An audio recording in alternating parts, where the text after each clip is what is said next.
Amin. Silakan duduk Bapak, Ibu, dan saudara sekalian. God is good. And all the time. Oh haleluya, saya bersyukur kepada Tuhan.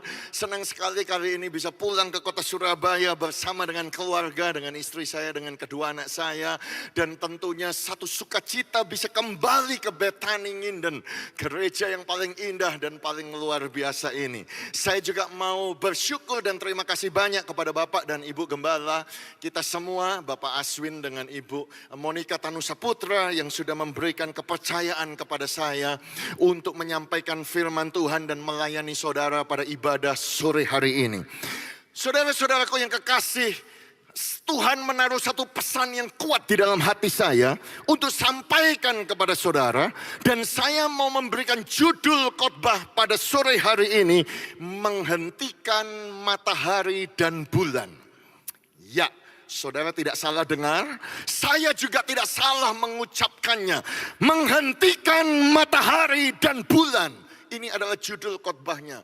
Mungkin saudara berkata, Pak, wah itu kok tidak pernah dengar sebelumnya saya, Pak. Itu bukankah topiknya agak kontroversial? Saya akan bilang, ya saudara-saudara. Oh, saya nggak pernah dengar ada di Alkitab. Oh, ada, jelas saudaraku. Itu sebabnya saya mengajak saudara untuk kali ini kita akan membaca berganti-gantian.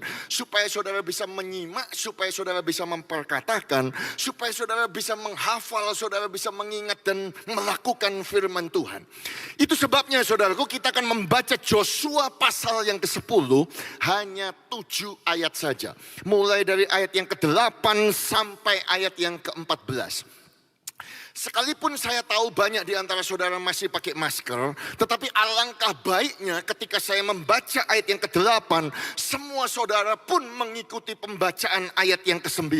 Kemudian saya membaca ayat yang ke-10, saudara semua berkata ayat yang ke-11. Begitu saudara ya, supaya saudara tahu bahwa apa yang saya sampaikan ini ada tercatat di dalam Alkitab. Yosua pasal yang ke-10 ayat yang ke-8. Berfirmanlah Tuhan kepada Yosua, janganlah takut kepada mereka, sebab aku menyerahkan mereka kepadamu. Tidak seorang pun dari mereka yang akan dapat bertahan menghadapi engkau. Lalu Yosua menyerang mereka dengan tiba-tiba setelah semalam-malaman bergerak maju dari Gilgal. Dan Tuhan mengacaukan mereka di depan orang Israel, sehingga Yosua menimbulkan kekalahan yang besar di antara mereka dekat Gibeon, mengejar mereka ke arah pendakian Bet Horon, dan memukul mereka mundur sampai dekat Aseka dan Makeda. Sedang mereka melarikan diri di depan orang Israel dan baru di lereng Bet Horon. Maka Tuhan melempari mereka dengan batu-batu besar dari langit sampai ke Aseka sehingga mereka mati. Yang mati kena hujan batu itu ada lebih banyak dari yang dibunuh oleh orang Israel dengan pedang. Lalu Yosua berbicara kepada Tuhan pada hari Tuhan menyerahkan orang Amori itu kepada orang Israel. Ia berkata di hadapan orang Israel, matahari berhentilah di atas Gibeon dan engkau bulan di atas lembah Ayalon. Maka berhentilah matahari dan bulan pun tidak bergerak sampai bangsa itu membalaskan dendamnya kepada musuhnya. Bukankah hal itu telah tertulis dalam kitab orang jujur? Matahari tidak bergerak di tengah langit dan lambat-lambat terbenam kira-kira sehari penuh. Belum pernah ada hari seperti itu, baik dahulu maupun kemudian, bahwa Tuhan mendengarkan permohonan seorang manusia secara demikian. Sebab yang berperang untuk orang Israel ialah Tuhan. Semua berkata bersama-sama, amin. Oh haleluya. Mari taruh tangan saudara di dada sambil berkata dengan suara yang kuat, saya tidak takut. Sebab yang berperang untuk saya ialah Tuhan. Mari lebih kuat lagi semuanya ucapkan dengan suara yang keras. Saya tidak takut. Sebab yang berperang untuk saya ialah Tuhan. Katakan amin.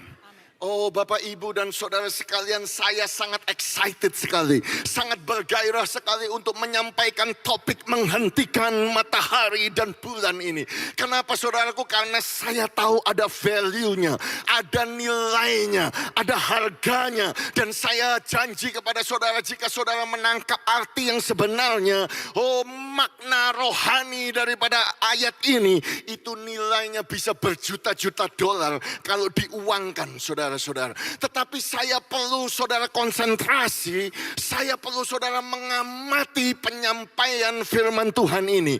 Karena apa? Karena sekalipun saya memberikan judul menghentikan matahari dan bulan, saya tidak bermaksud saudara pulang dari gereja ini keluar dan kemudian saudara berkata kepada matahari, matahari berhenti di atas kota Surabaya dan bulan di atas kota Surabaya.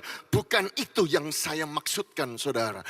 Oleh sebab itu supaya saudara tidak salah tangkap maknanya, dan saya percaya mujizat yang luar biasa yang pernah terjadi di dunia ini, saudaraku, dicatat di dalam Alkitab supaya saudara dan saya bisa menangkap makna rohaninya. Oh haleluya. Tetapi untuk saudara bisa menangkap makna rohaninya dan saudara tidak salah mengerti apa yang saya sampaikan, saudara perlu konsentrasi. Saudara perlu taruh handphone saudara, jangan terganggu dengan Facebook, sosial media atau WhatsApp, jangan terganggu. Kasih saya waktu cuma 45 menit untuk sampaikan ini, dan saya janji saudaraku, kalau saudara konsentrasi, saudara bisa mendapatkan makna itu dengan benar. Kenapa saudaraku? Karena the power of observation. Kalau saudara mengamatinya dengan benar, saudara akan mendapatkan hasil yang benar. Kalau saudara tidak mengamati dengan benar, kesimpulan yang saudara ambil itu juga akan keliru. Saudara-saudaraku yang kekasih, ada seseorang yang luar biasa namanya Profesor Sir William Osler. Beliau hidup di tahun 1849 sampai 1919. Beliau ini adalah Profesor of Medicine di Oxford University. Dia adalah satu profesor obat-obatan yang sangat terkenal di Universitas Oxford di Inggris. Sampai hari ini saudaraku, universitas itu nomor 1 di dunia, yang paling top saudara-saudara. Dan satu ketika dia mengajar murid-muridnya datang dari berbagai negara. Karena dia ini sangat berjasa menciptakan ada banyak teori-teori yang sampai hari ini saudaraku, kalau sekolah kedokteran saudara masih merefer kepada dirinya. Satu ketika dia mengajar murid-muridnya, mahasiswa-mahasiswi yang akan menjadi dokter, saudaraku, dia membawa satu gelas dan kemudian dia berkata, isi gelas ini seperti yang kau lihat adalah sampel atau sampel daripada urin manusia atau air seni daripada manusia. Saudara tahu kan, kalau saudara sakit, saudara kan pasti akan ke dokter. Supaya dokter bisa pastikan engkau itu sakit apa yang akan dokter lakukan? Dokter akan ngomong kan, kau harus tes darah. Darahmu sampelnya diambil ke laboratorium, dites. Dari situ bisa tahu kolesterolnya berapa, kadar gulanya berapa, dan lain sebagainya. Tapi kan bukan hanya darah. Juga saudara akan dikasih gelas. Saudara disuruh ke mana? Kamar mandi begitu, saudara suruh buang air kecil di situ, kemudian ini dibawa ke laboratorium dan kemudian langsung bisa tahu sebetulnya engkau itu ada sakit apa. Nah, saudaraku, Profesor Sir William Osler itu juga ngomong begitu. Tetapi saudara harus ingat, dia hidup itu 100 tahun lebih daripada zaman sekarang. Zaman itu nggak ada laboratorium. Ya. Jadi dia bilang begini, mahasiswa-mahasiswi calon dokter, engkau tidak boleh takut sama yang namanya air seni manusia, bahkan kau harus tahu rasanya. Karena apa? Karena kita akan belajar, air seni inilah yang akan menentukan, sehingga engkau akan tahu sumber penyakit daripada pasienmu itu apa aja. Dan kau harus mengamati apa yang aku lakukan, sebab setelah ini aku akan menyuruh engkau melakukannya. Dan kemudian saudaraku, dia mengambil gelas itu, dia pakai jarinya, saudara-saudaraku, kemudian dicelupkan ke air seni itu. Saudara-saudara, ya toh? Dan kemudian dimasukkan ke dalam mulutnya. Kalau saya nggak berani, saudara-saudaraku, saya pakai sapu tangan dilap dulu, saudaraku, supaya bersih. Oke, haleluya, puji Tuhan. Saudara-saudara, dia mencicipi, saudara. Semua murid-muridnya sudah, waduh gimana ini. Masa kita jadi dokter kita harus tahu rasanya air seni manusia itu seperti apa begitu ya. Kemudian dia mulai memerintahkan profesornya ini, ayo ya. Dibagi ke sebelah kanan terus saudara-saudaraku. Saudara-saudara, semua mulai gempar saudaraku. Karena apa? Mereka bilang, masa sih kita harus disuruh mencicipi supaya tahu sakitnya pasien itu bagaimana. Ini apa nggak masuk akal. Iya, tapi dia bilang kalau kamu tidak melakukan, kita sudah jauh-jauh bayar biaya-biaya mahal ini di sekolah Oxford University. Kalau kita nggak lulus bagaimana? Ini profesor kita. Bagaimana ini? Iya betul juga ya. Jadi terpaksa karena mereka kepengen jadi dokter saudaraku. Mereka semua masuk ke jaring saudaraku, ke air seni itu saudara-saudara, dan kemudian mencicipi mulai bicara manis ya, rasanya manis. Iya itu penyakit gula, itu gulanya tinggi, rasanya manis. Ada yang bilang enggak kok rasanya asam. Oh asam itu berarti asam lambungnya lagi naik dan lain sebagainya. Saudara semuanya begini sampai air seninya itu kembali saudaraku ke tangan profesor, dan profesornya kemudian mengangkat dan berkata, nah loh mahasiswa-mahasiswa, memang betul bahwa melalui air seni ini kita bisa tahu jenis penyakit pasien. Itu memang betul. Tetapi engkau tidak pernah memperhatikannya dengan seksama. Sehingga engkau mengambil kesimpulan yang keliru. Karena ketika aku masukkan jariku, jari yang aku masukkan adalah jari telunjuk. Tapi yang aku masukkan ke mulutku cuma jari yang ini. Tapi udah terlanjur, semuanya udah mencicipi, saudara-saudara. Salah mengambil kesimpulan atau makna. Oleh sebab itu, saya minta saudara konsentrasi di dalam penyampaian firman Tuhan ini. Supaya saudara tidak salah memasukkan jari saudara ke dalam sampel daripada urin ini. Jadi kita kembali, kita mulai saudara-saudara. Kalau kita berbicara tentang menghentikan matahari dan bulan, apa yang dilakukan oleh Joshua di pasal yang ke-10, saudara harus tahu backgroundnya dulu. Di pasal yang ke-9, saudaraku diceritakan bagaimana Joshua sudah berhasil mengalahkan Jericho, mengalahkan kota kecil yang namanya Ai. Dan ketika itu terjadi saudaraku, ada satu bangsa yang tinggal di Gibeon namanya suku Hewi.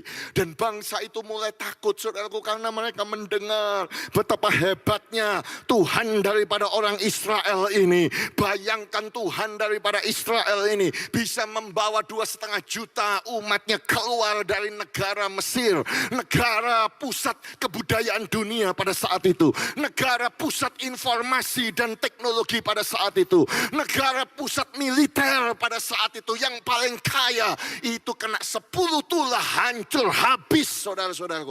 Jadi negara yang miskin. Bagaimana Tuhan orang Israel itu membuat laut merah terbelah dan membuat jalan seperti jalan raya yang kering sehingga mereka melintasi laut itu. Oh, mereka mendengar bagaimana 40 tahun bangsa itu dipelihara di padang gurun, tidak ada air. Tapi Tuhan Israel itu bisa membuat air keluar dari batu. Mereka tidak mengerti saudaraku, dan yang paling heboh yang mereka dengar bahwa pemimpin yang sekarang ini namanya Joshua memimpin 2,5 juta orang Israel, dan sungai Jordan yang begitu besar, yang dalam, yang begitu lebar, sekali lagi dibelah lagi, dan ada jalan raya langsung kering saudara. Mereka melintasi sungai Jordan, dan kemudian mereka tiba di kota yang pertama di tanah perjanjian namanya Jericho.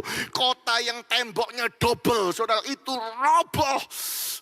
Mereka takut saudara-saudaraku. Mereka takut habis ini kitalah giliran akan dihalau, karena kita sangat dekat dengan mereka, kita di Gibeon. Dan orang-orang Gibeon itu pintar saudara. Mereka mulai pakai akal.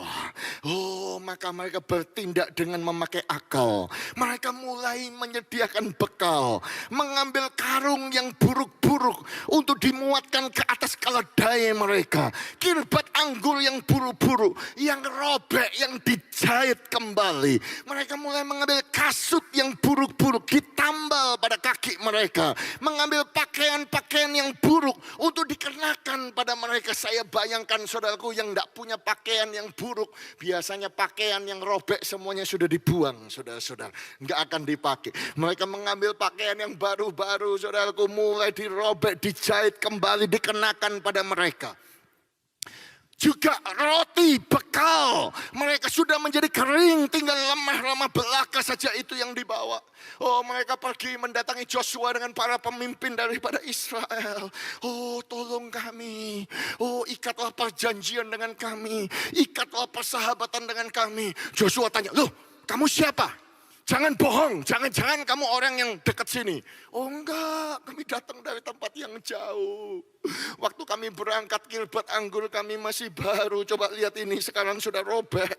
Ini loh pakaian kami, ini loh kasut kami. Semuanya buruk-buruk karena perjalanannya jauh.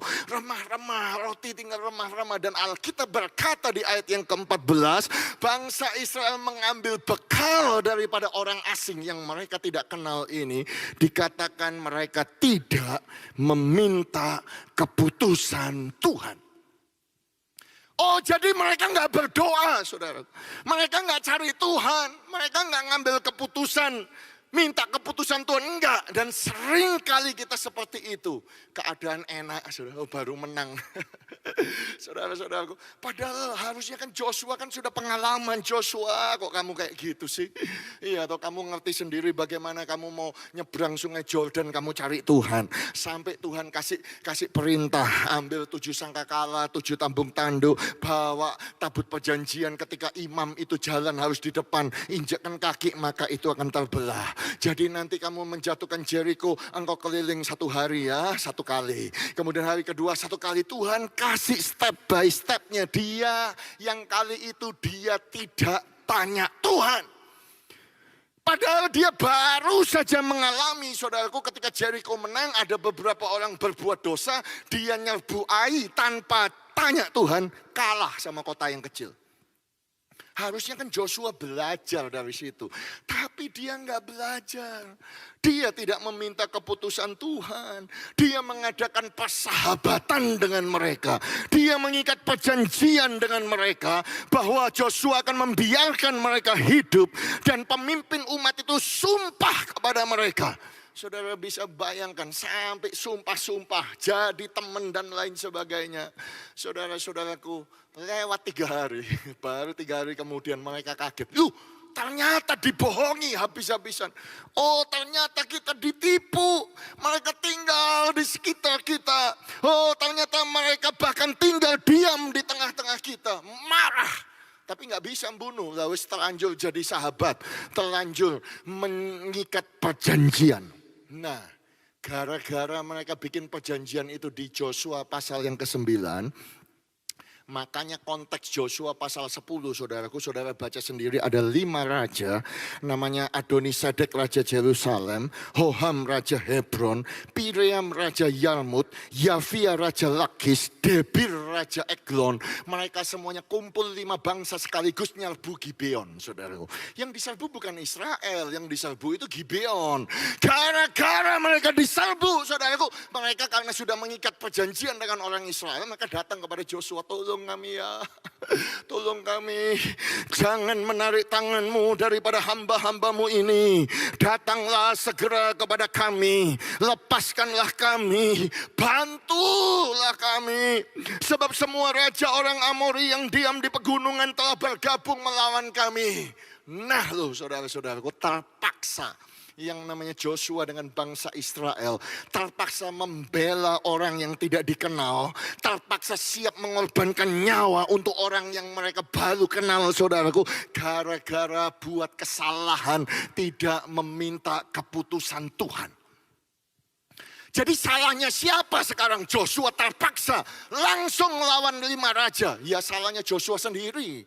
Bikin kesalahan sendiri, gak pernah berdoa, gak cari Tuhan, ya tanggungan sendiri. Tetapi saudara-saudaraku, saya mau sampaikan kepada saudara bahwa Tuhan kita yang kita sembah adalah Tuhan yang baik, Tuhan yang pengampun. Setelah itu terjadi, walaupun Joshua membuat kesalahan, tetapi ketika dia kembali kepada Tuhan, Tuhan tetap tolong Joshua. Bahkan Tuhan bisa buat kesalahan Joshua menjadi mujizat yang luar biasa.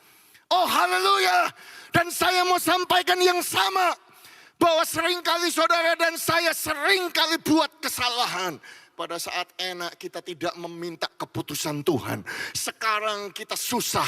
Sekarang kita miskin. Sekarang kita sakit-sakitan. Sekarang keluarga kita hampir pecah. Gara-gara siapa? Ya salahnya kita sendiri. Tetapi saya mau sampaikan kepada saudara, Tuhan itu penyayang dan pengampun. Jika saudara bertobat dan cari Dia, Tuhan tetap akan menolong saudara. Dan Tuhan bisa membuat kesalahan itu menjadi mujizat yang besar. Yang percaya katakan amin.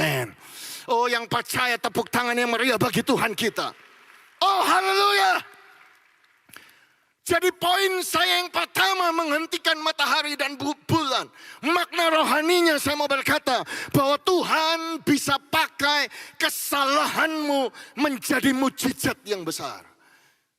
Yang percaya taruh tangan saudara di dada sambil berkata, saya percaya Tuhan bisa pakai kesalahan menjadi mujizat. Katakan amin. Saya berbicara kepada jemaat saudaraku yang sering kali datang kepada saya dan berkata, Pak, atau ada dalam situasi seperti itu, Pak, oh tolong Pak, saya sudah melakukan perjanjian tanpa meminta keputusan Tuhan. Tanpa berdoa saya membuat perjanjian dengan kredit card. Saya membuat perjanjian Pak dengan bank. Saya membuat perjanjian Pak dengan kasino. Saya membuat perjanjian Pak dengan pembelian ini.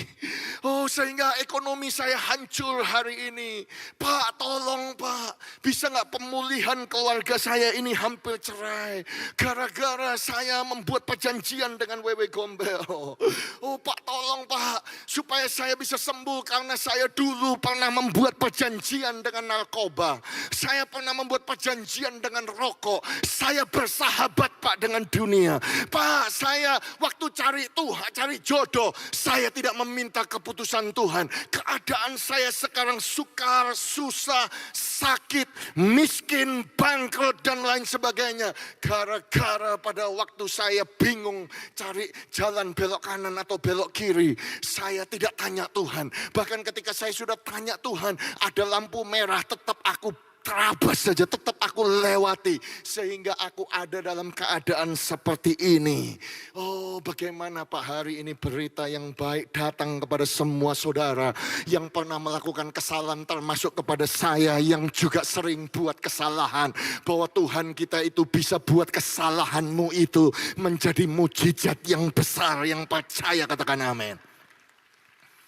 Oh kalau mau tepuk tangan yang meriah bagi Tuhan kita. Oh haleluya. Tetapi saya mau ingatkan kepada saudara loh saudara. Konsentrasi supaya saudara tidak salah mencelupkan jari masuk ke dalam mulut. Karena saya tidak bilang berarti saudara pulang dari tempat ini, saudara bisa ngomong, oke kalau begitu aku bisa ngambil keputusan tanpa tanya Tuhan, tanpa berdoa, toh nanti kesalahan itu Tuhan bisa bikin mujizat. Bukan itu saya maksudkan. Tetapi saudaraku di dalam kehidupan ini seringkali kita kadang lupa, kita tidak meminta keputusan Tuhan. Tetapi buat Joshua yang gara-gara dia tidak meminta keputusan Tuhan, dia dikepung 5 bangsa, dia harus menyelamatkan orang Gibeon. Karena dia mengikat perjanjian, Tuhan masih tetap tolong Joshua. Tuhan datang kepada Joshua dan berkata, jangan takut, aku akan menyerahkan mereka ke dalam tanganmu. Bahkan saudaraku teks yang tadi kita baca dikatakan bahwa Tuhan itu mengacaukan mereka di depan orang Israel. Sehingga Joshua menimbulkan kekalahan yang besar.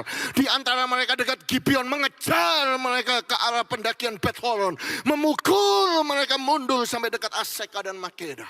Wow, Tuhan mengacaukan mereka di depan orang Israel. Pak maksudnya apa Pak? Saudara kalau melihat Tuhan mengacaukan itu seringkali muncul di dalam Alkitab.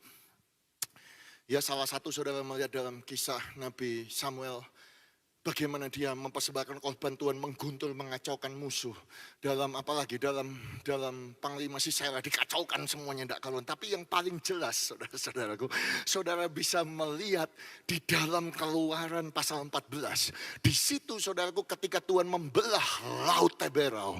Ketika 600 tentara kuda Fir'aun itu mengejar sampai di tengah-tengah lautan itu. Dikatakan pada waktu jaga pagi, Tuhan yang ada dalam tiang api. Oh, saya suka itu. Tuhan yang ada di dalam tiang awan itu. Oh, memandang kepada mereka, kepada tentara orang Mesir. Lalu dikacaukannya tentara orang Mesir itu.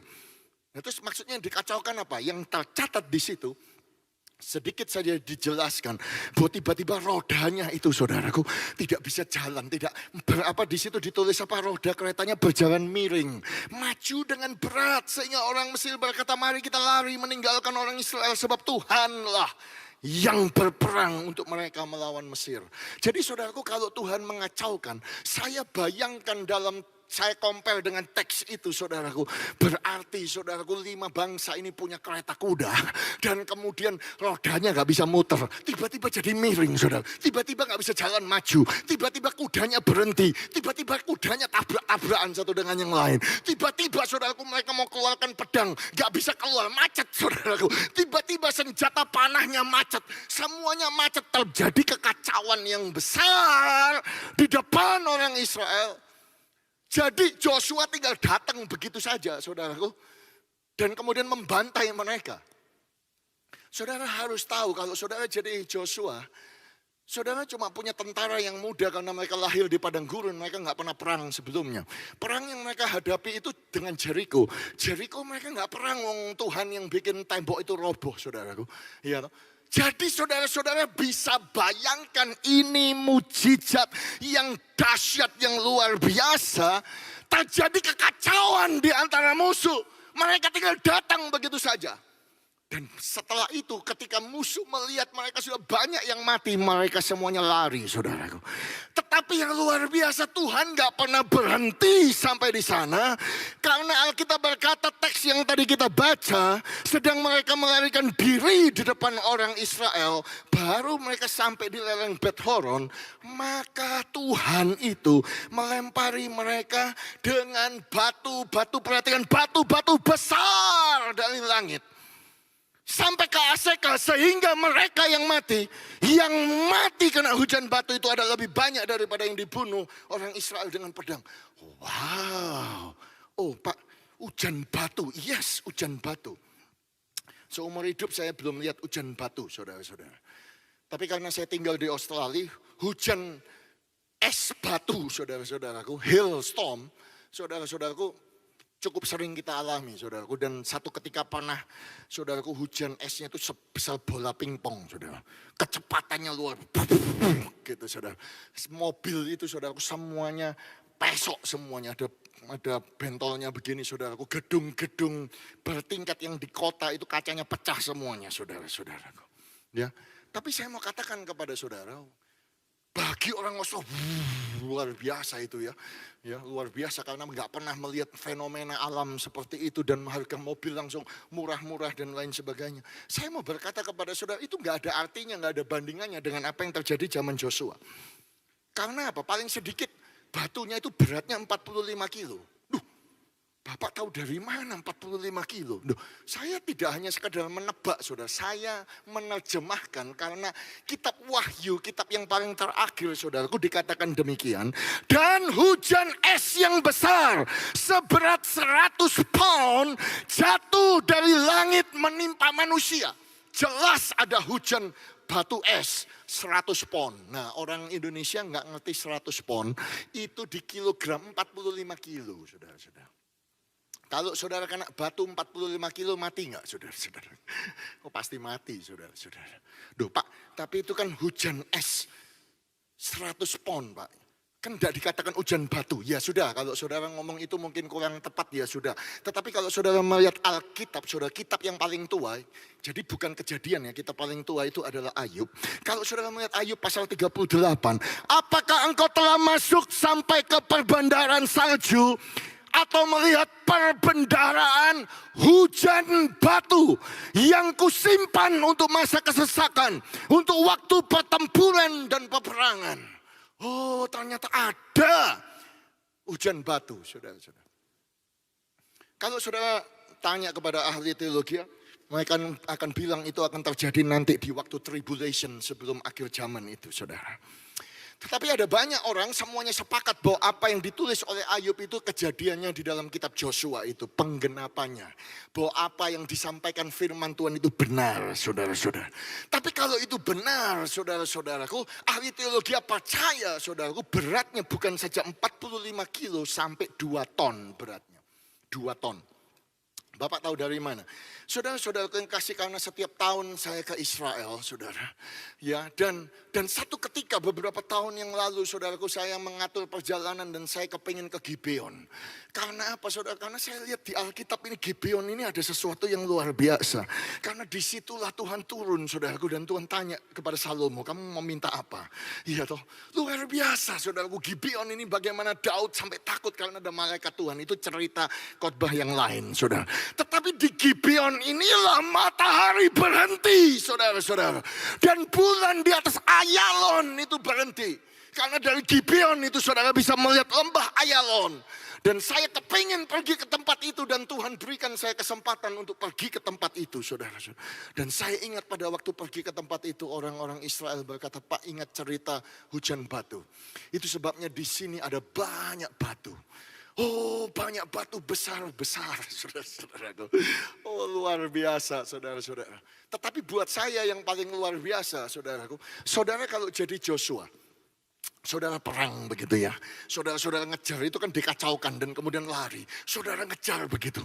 Saudara-saudaraku, ya toh itu kan ceritanya puluhan ribu orang. Kemudian ketika saudara begini tiba-tiba ada batu jatuh dari bus, mati di depan. Saudara-saudara jalan begini mati bus di sana, saudara-saudara. Tapi nggak ada satupun batu, saudara-saudaraku, yang jatuh menimpa bangsa Israel. Nggak ada satupun orang Israel mati. Artinya apa? Ketika Tuhan buka langit, ketika Tuhan nembak satu sasaran dengan batu, dia nembaknya tepat, saudara-saudara. Nggak pernah meleset. Itu tandanya kita punya Tuhan yang besar. Itu tandanya kita punya Tuhan yang ajaib. Oh, saya berdoa supaya saudara bisa mendengar apa yang saya sampaikan. Jika dia adalah Tuhan yang bisa buka langit, kirim batu saja itu tepat dan tidak meleset. Berarti dia Tuhan, dia bisa sembuhkan saudara.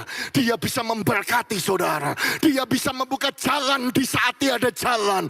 Dia bisa memulihkan keluargamu. Dia bisa memulihkan anak-anakmu. Dia bisa memberkati engkau. Berarti dia bisa membuat engkau di atas dan bukan di bawah. Dia bisa membuat engkau menjadi kepala dan bukan ekor. Dia bisa membuat jalanmu naik dan bukan turun. Dan dia bisa membuat engkau menjadi pemenang. Bahkan lebih daripada pemenang. Yang percaya katakan amin. Oh, haleluya. Haleluya. Oh, haleluya, haleluya. Tuhan bisa pakai kesalahan menjadi mujizat. Yang kedua yang saya mau sampaikan menghentikan matahari dan bulan. Saudara perlu percaya dan belajar percaya. Ini yang agak sulit, saudaraku. Bahwa Tuhan itu bisa memberi waktu yang cukup untuk mencapai kemenangan. Sekali lagi saya ulangi, saudaraku, poin ini. Tuhan kita itu bisa kasih saudara waktu. Time yang Tuhan berikan, kesempatan yang Tuhan berikan ini bisa cukup supaya saudara dan saya ini bisa mencapai kemenangan yang mutlak, kemenangan yang total. Kenapa saya ngomong begini, saudaraku? Karena coba bayangkan jadi Joshua. Saudara ini ngelihat mujizat Tuhan, musuh saudara dikacau balaukan. Wow. Berarti ternyata yang ditulis oleh Musa, nenek moyang itu benar. Tuhan mengacaukan di Mesir. Berarti firman-Nya itu ya dan amin. Kemudian saudaraku hujan batu. Boom, boom, boom.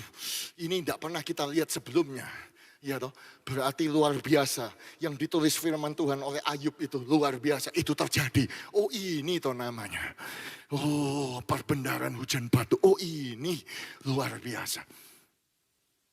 Dan kemudian saudaraku Joshua mulai melihat matahari mau tenggelam.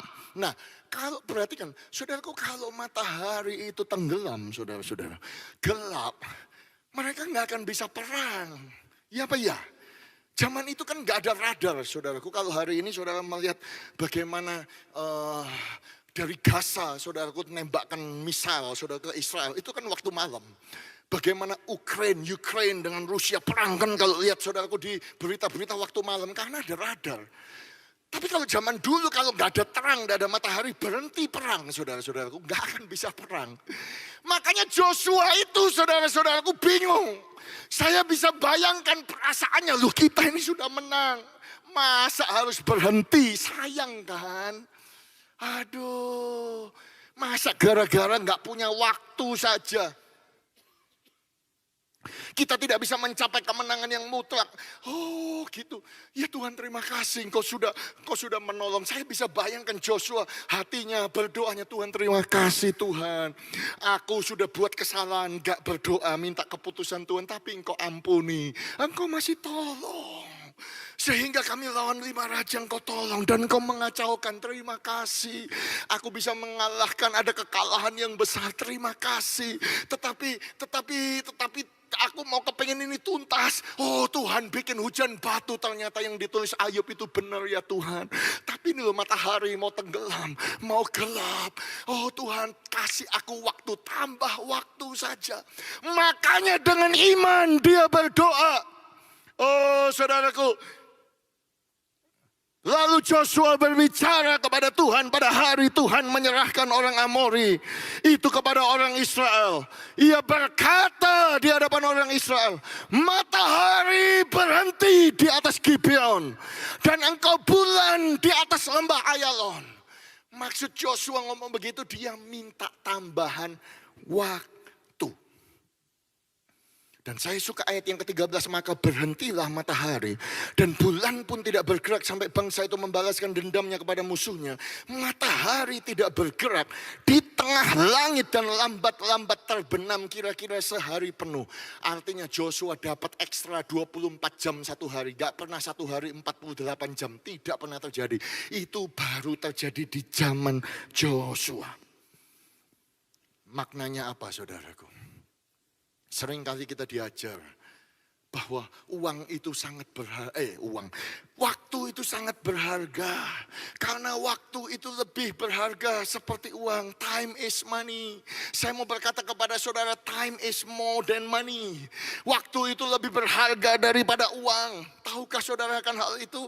Karena apa? Karena kita ini diciptakan Tuhan di dalam waktu.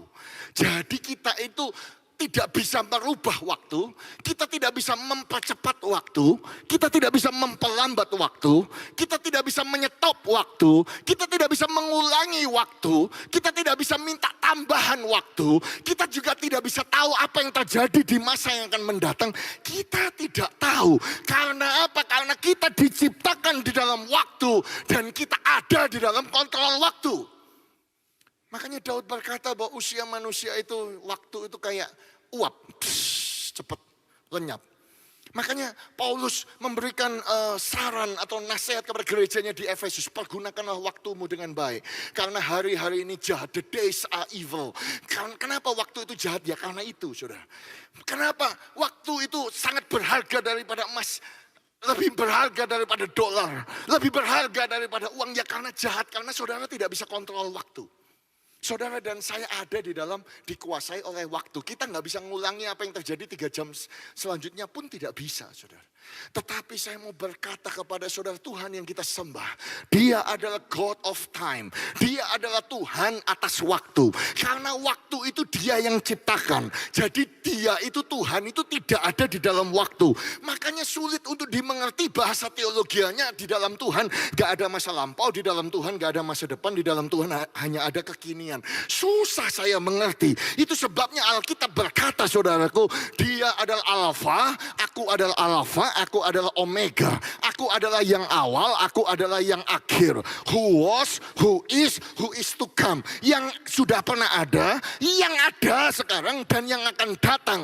And Almighty, yang maha kuasa. Susah untuk kita bisa mengerti. Tetapi dia adalah Tuhan atas waktu. Dan jika saudara percaya akan firman yang sulit untuk dimengerti ini, saya mau berkata kepada saudara, ada banyak di antara kita hari ini. Seringkali kita dikasih tahu kamu sudah gak punya waktu lagi ya. Gak mungkin, umurmu itu berapa? Kalau engkau masuk jadi pegawai, jadi managing director, itu butuh 35-40 tahun. Umurmu sudah berapa? Gak akan kekejar. Gak punya waktu. Kamu ini sudah kena kanker. Kanker itu harus cycle kemoterapi. Kemoterapi satu kemo ini 1 bulan, kemudian prosesnya sekian bulan, Nah, keadaan fisik kamu sudah lemah. Kamu sudah tidak punya waktu lagi. Kamu sekarang tinggal 6 bulan. Waktu kamu tinggal 1 tahun. Waktu kamu tinggal 2 tahun. Kamu gak punya waktu lagi. Datang tagihan gak bisa diperpanjang. KPR kamu sudah 30 tahun. Umur kamu berapa? Mau KPR 35 tahun. Nggak ada waktunya. Waktunya harus sekarang. Oh, tolong kasih waktu untuk bayar. Nggak bisa. Nggak ada waktu. Iya toh, waktu untuk kawin gimana? Kamu waktu umur 20 kepala 2 nggak kawin, kepala 3 nggak kawin, sekarang kepala 4. Mana mungkin ada yang mau sama kamu? Kamu sudah lewat waktunya. Sudah tidak ada waktu lagi buat kamu. Supaya kamu bisa sukses. Supaya keluargamu dipulihkan. Sudah expired, sudah terlambat. Anakmu sudah jatuh dalam narkoba. Anakmu engkau sudah terikat di dalam narkoba. Suamimu sudah pergi, lari dengan wewe gombel dan lain sebagainya.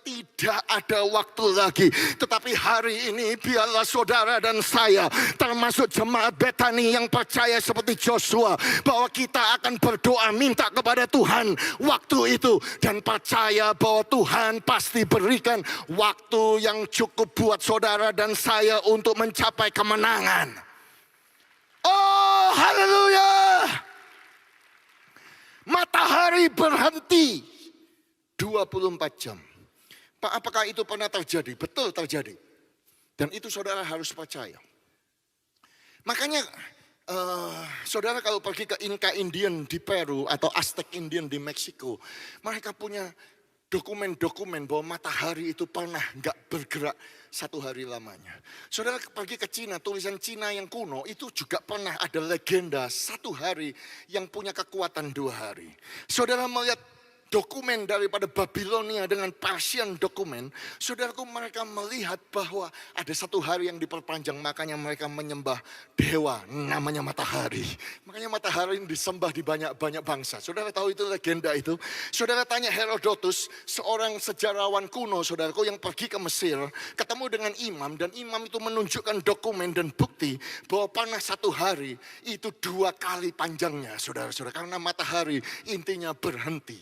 Makanya mereka menyembah dewa namanya matahari. Kalau saudara pergi ke ancient Chaldean, jadi kuno kitab kalender bulan, saudara, sistem lunar kalender Chaldean yang kuno, bahkan mereka bisa bilang bahwa tanggal itu 22 Juli hari Selasa terjadinya. Saya nggak mau berdebat saudara-saudaraku, itu terjadinya kapan, apa itu benar apa tidak, tetapi saya mau sampaikan kepada saudara bahwa apa yang tertulis dalam firman Tuhan itu benar.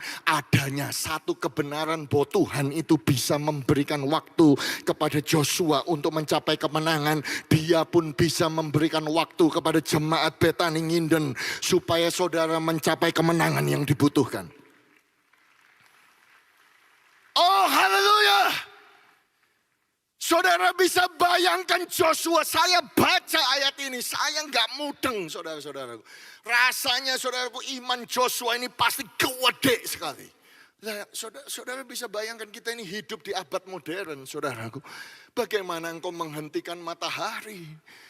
Saudara-saudaraku yang kekasih, kita ini semua tahu bahwa matahari itu diameternya adalah 1.392.684 km. Artinya diameternya itu lebih panjang 109 kali daripada diameter bumi yang kita hidupi ini.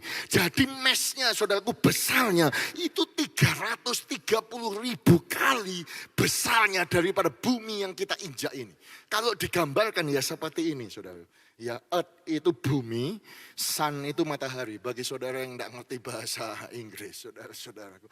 Jadi saya nggak mengerti bagaimana Joshua, saudaraku, yang kecil sekali titik di titik yang kecil itu bisa berdoa dengan iman, menghentikan sesuatu benda, saudara-saudara, yang 330.000 kali lebih besar daripada bumi yang dia injak. Tetapi saudara-saudaraku, dengan doa iman yang begitu luar biasa, toh Tuhan dengar. Oh, saya berdoa supaya poin yang ketiga ini masuk ke dalam diri saudara. Oh, berarti kita perlu berdoa dengan iman. Yang percaya katakan amin. Yang percaya taruh tangan saudara di dada sambil berkata, saya mau berdoa dengan iman. Sekali lagi lebih kuat, katakan, saya mau berdoa dengan iman. Katakan amin. Jadi saudaraku, it's okay kalau saudara punya iman yang besar. It's okay kalau saudara punya pengharapan yang besar kepada Tuhan. Buktinya apa? Joshua punya iman. Menghentikan 330.000 kali lebih besar daripada bumi yang dia injak. Saudara tanya semua ahli, ini orang gendeng, gila saudara. Gak mungkin akan terjadi, memang gak mungkin. Makanya ada ayat berkata, saudara, tidak mungkin matahari dan bulan itu akan berhenti lagi.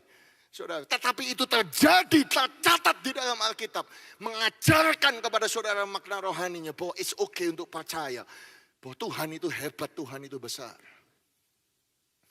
Ibu Evi Suryani, saudaraku, adalah jemaat kami.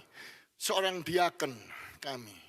5 tahun yang lalu, saudaraku, dia divonis ada tumor ganas sejenis kanker di ginjalnya. Sehingga 5 tahun yang lalu, saudara-saudaraku, beliau harus dioperasi dan ginjalnya diambil satu.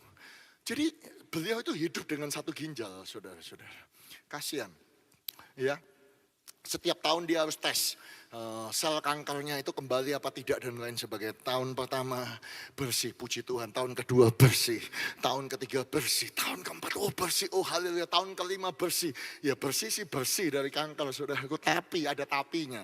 Tapinya tanggal 27 April kemarin itu, ketika dia CT scan, hasil CT scan itu ada kista di atas pankreas 29 mm. Kalau saudara jadi Ibu Evi bagaimana, saudara? Bayangkan perasaan saudara. Sudah pernah mengalami major operation. Oh, ternyata mengalami ini lagi. Sehingga saudaraku tes MRI tanggal 12 Mei yang kemarin. Hasilnya bukan tambah kecil, tambah naik 31 mm. Dokter bilang operasi, cepat operasi. Harus langsung dipotong, diambil dan lain sebagainya. Saudaraku, beliau berkata, dok, aku minta waktu. Dok, aku percaya aku tidak mau dioperasi, saudara-saudaraku. Dan dia kirim teks dan saya membaca teks WhatsApp ini yang ada di handphone saya. Beliau berkata, setiap malam Pak, saya doa. Dan saya selalu perkatakan, saya tidak mau dioperasi. Oh Tuhan, tidak ada yang mustahil bagimu. Dan saya selalu mengurapi minyak yang dibagikan di gereja setiap malam. Nah, saudara-saudaraku, gereja kami punya satu tradisi untuk membagi minyak urapan di setiap the day of Pentecost, hari Pentakosta pencurahan Roh Kudus. Kita mengurapi jemaat dengan minyak, kita menyediakan minyak, mereka boleh bawa pulang. Kalau saudara ingat, saudaraku, saya ada pulang di sini waktu saya datang dengan Pastor Konghi hari kenaikan, minggunya kan saya khotbah di sini, saudara. Itu kan 1 minggu sebelum hari Pentakosta. Jadi saya bawa dari Surabaya 2.000 botol. Saudaraku, karena cetak di Indonesia itu murah, botol minyak urapan. Nah, tetapi saudara harus tahu bahwa minyak urapan yang kami bagi ini bukan hebat minyaknya atau pendetanya hebat, pendetanya nggak bisa apa-apa, saudara-saudaraku. Ya, yang hebat itu di atas itu Tuhan. Iman saudara harus kepada Tuhan. Nah, kenapa saya berkata demikian? Karena tidak ada satu gereja pun, tidak ada satu pendeta pun bisa membuat minyak urapan yang persis seperti yang Tuhan bikin, gak ada yang bisa bikin. Karena apa? Karena kalau saudara membaca Keluaran 30, itu jelas saudaraku dicatat di ayat yang ke-23. Unsur-unsur rempah-rempah minyak urapan itu 5 unsur. Mul tetesan 500 shikal, kayu manis yang harum setengah dari itu 250 shikal. Tebu yang baik 250 shikal, kayu teja 500 shikal. Ditimbang menurut shikal kudus, minyak zaitun 1 hin. Cuma gara-gara 4 ini susah didapat, makanya pakai minyak zaitun. Makanya kalau saudara ke Israel, minyak urapan yang dijual itu saudaraku semuanya olive oil. Ya, sebagian dikasih minyak bunga supaya wangi. Itu bukan yang seperti yang minyak urapan kudus yang Tuhan mau. Enggak, perjanjian enggak saudara-saudara. Jadi sama dengan minyak urapan yang saya bagi. Jadi begitu tiba, saudara, saya bilang karena saya datang dari Indonesia ke Perth dulu, semuanya saya terbang pas minggu pagi sampai ke kota Sydney. Diakonis itu sudah siap. Kenapa siap? Karena saya ngomong sama diakonis, kamu pergi ke supermarket, kamu beli ekstrak virgin olive oil, minyak zaitun yang murni, sudah semua diakonis berdoa dalam nama Yesus, isi minyak urapan. Dan kemudian saya berkata, percayalah, engkau mengolesi orang yang sakit, engkau akan sembuh dan lain sebagainya. Tetapi saya tidak akan pernah menyangka bahwa saya pikir apakah saya salah khotbah atau saya salah ngajar jemaat, saudara-saudara. Karena apa? Karena buat Ibu Elvi yang dalam keadaan yang sudah terjepit itu, dia mengambil minyak urapan itu. Dia tahu persis itu adalah minyak zaitun. Tapi dia pakai itu seperti balsam, saudara, dalam nama Yesus. Dia pakai itu seperti minyak kayu putih. Padahal bukan minyak kayu putih. Itu minyak urapan. Itu cuma minyak zaitun biasa yang beli di supermarket, saudara. Dalam nama Yesus kista hilang. Dalam nama Yesus hilang. Aku tidak mau dioperasi. Dalam nama Yesus Tuhan. Engkau Tuhan yang ajaib. Tidak ada yang mustahil. Oh, saudara-saudaraku, akhirnya beliau cari dokter lagi, ketemu dokter yang lain. Akhirnya tes endoskopi tanggal 12 Juli, saudara bisa lihat fotonya. Dan kemudian tanggal 16 Agustus kemarin ini keluar hasil endoskopi. Clear, kistanya hilang dalam nama Yesus. Terjadi mujizat yang ajaib. Oh, haleluya! Dan saudara tanya kepada saya, Pak, jadi seperti itu boleh Pak? Ya boleh-boleh saja. Saudara-saudaraku, karena itu hati saudara. Karena apa? Karena kalau saudara tanya sama dokter, dokter akan bilang, jangan, itu nanti iritasi, itu minyak zaitun itu bukan untuk urap-urap ya, toh. Bukan untuk diolesi di dalam perut dan lain sebagainya dan lain sebagainya. Saya mau berkata kepada saudara bahwa apapun yang kau doakan, sekalipun doamu itu kadang-kadang keliru, kadang-kadang salah, percayalah Tuhan itu baik, Dia Bapakmu, Dia pasti akan tetap dengar doa saudara. Oh, kalau saudara mau tepuk tangan yang meriah bagi Dia. Oh, haleluya. Saudara-saudaraku, tetapi perhatikan ya saudara-saudara. Saya tidak mau saudara salah mengerti. Saudara perlu konsentrasi supaya saudara tidak salah mencelupkan jari ke dalam mulut saudara. Saya memang bicara kalau saudara doa salah pun, keliru pun, Tuhan masih bisa dengar. Ya. Tetapi saya enggak ngomong begini loh saudaraku. Terus sengaja saudara berdoa salah. Saudara sudah jelas-jelas punya istri. Kemudian doa mau kawin lagi. Gak akan dijawab. Bukan yang itu yang saya maksud. Sudah ngerti maksud saya. Ya. Tetapi seringkali saudaraku kita tidak tahu bagaimana caranya berdoa. Tetapi walaupun kita berdoa curhat dengan segenap hati kita keliru, gak apa-apa saudaraku. Yang penting itu Tuhan pasti dengar. Setiap saudara curhat sama Tuhan, Tuhan itu pasti dengar. Jawabannya itu bisa beda-beda. Bisa Tuhan ngomong ya, langsung dijawab. Bisa Tuhan ngomong tunggu, nunggu. Bisa ngomong Tuhan tidak, bisa. Bisa Tuhan kasih jawaban yang lebih baik, itu bisa. Macam-macam saudara-saudaraku. Tetapi yang pasti sekalipun engkau doanya keliru, saya mau sampaikan Tuhan itu Bapak saudara, ketika engkau berseru kepada Dia, Dia mendengar doa saudara. Mungkin saudara masih kaget, Pak, kok Bapak kok ngomong gitu? Duh iya, contohnya jelas Joshua. Ya Joshua ini doanya salah. Doanya keliru besar saudara-saudara. Duh.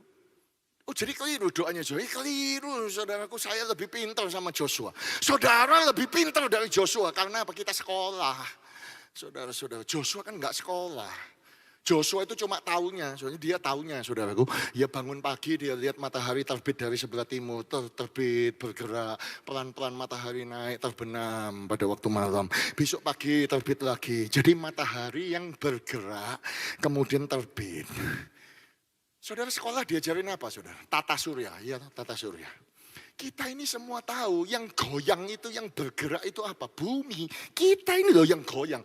Matahari itu diem, saudara-saudaraku. Semua planet-planet itu yang bergerak mengelilingi matahari. Jadi harusnya kalau Joshua mengerti, dia doanya bukan begitu. Dia akan doanya bumi berhentilah mengelilingi matahari. Iya toh? Saudara menangkap maksud saya? Tetapi walaupun doanya keliru, matahari berhenti. Tuhan gak ngomong begini, Joshua kamu itu ya apa sih? Kamu keliru. Harusnya itu buminya yang kamu doain. Supaya buminya yang berhenti. Yang kamu puasai itu buminya. Jangan salahkan mataharinya. Keliru doanya. No. Walaupun Tuhan tahu doa daripada Joshua itu keliru. Tetapi kenyataan kebenaran yang paling hakiki. Karena Joshua bangsa Israel adalah anak Tuhan itu sendiri. Tuhan tetap dengar doa daripada Joshua. Itu sebabnya kalaupun saudara doanya keliru, saya nggak peduli karena apa? Karena Bapak saudara pasti mendengar doa saudara. Oh kalau saudara percaya sorak-sorai bagi dia. Haleluya. Sulit ya memang untuk mengerti akan hal ini saudara-saudara. Kalau saya bisa tutup dengan satu ilustrasi. Ilustrasi saya akan seperti ini saudara. Saya ini sering berkata kepada jemaat saya, ini adalah fans beratnya Bethany Sydney Worship. Apa itu Pak? Itu ada kelompok praise and worship di gereja kami.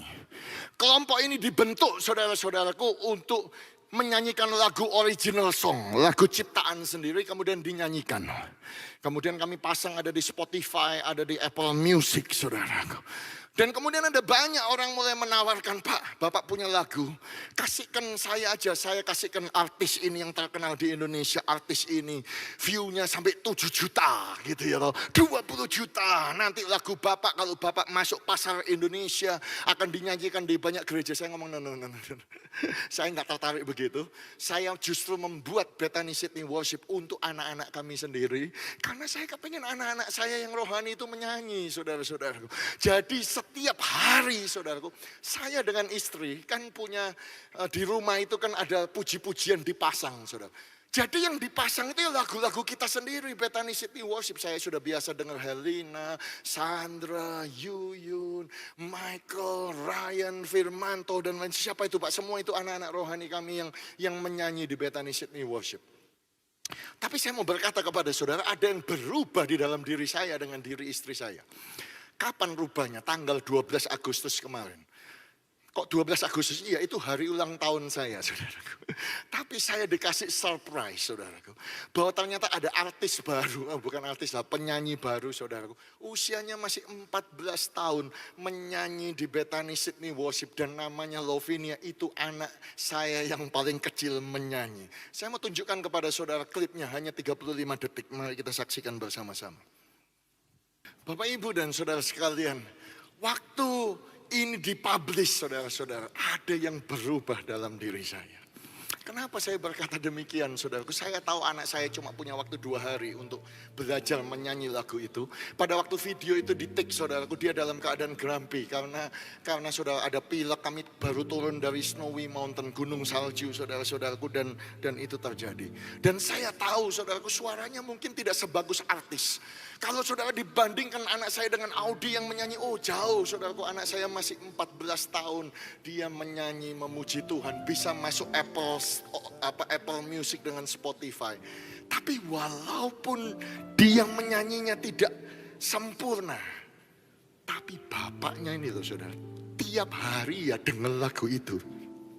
Ibunya setiap hari dengar lagu itu, gak 1 kali, bisa 10 kali, bisa puluhan kali dengar lagu itu. Saya mau ngomong yang sama kepada saudara. Doa saudara sama doa saya itu kalau dibandingkan pendeta, dibandingkan orang hebat, gak ada apa-apanya. Kita mungkin gak bisa ngomong yang baik, saudara-saudara. Tapi kalau saudara doa dan saudara curhat kepada dia, dia akan dengar doa saudara. Sebab Tuhan itu tergila-gila kepada saudara dan dia sayang kepada saudara. Makanya ketika Joshua berdoa keliru, saudara-saudara, toh tetap Tuhan dengar dan Tuhan kabulkan. Mungkin ada di antara saudara berkata, Pak, saya tidak datang dari keluarga seperti Bapak. Saya nggak punya ayah seperti Bapak. Saya tidak punya ibu seperti istri Bapak. Ya toh, setiap kali saya mau berbuat sesuatu, ayah saya marah. Ayah saya tidak mendukung, ibu saya marah dan lain sebagainya. Dan lain sebagainya. Ya saudaraku maklum, itu Bapak yang ada di dunia ini. Tetapi biarlah hari ini saudara mendengar, bukan seperti Bapak yang di surga, dia baik. Dia cinta kepada saudara. Yang dibutuhkan adalah saudara datang kepada dia. Betul punya banyak kesalahan.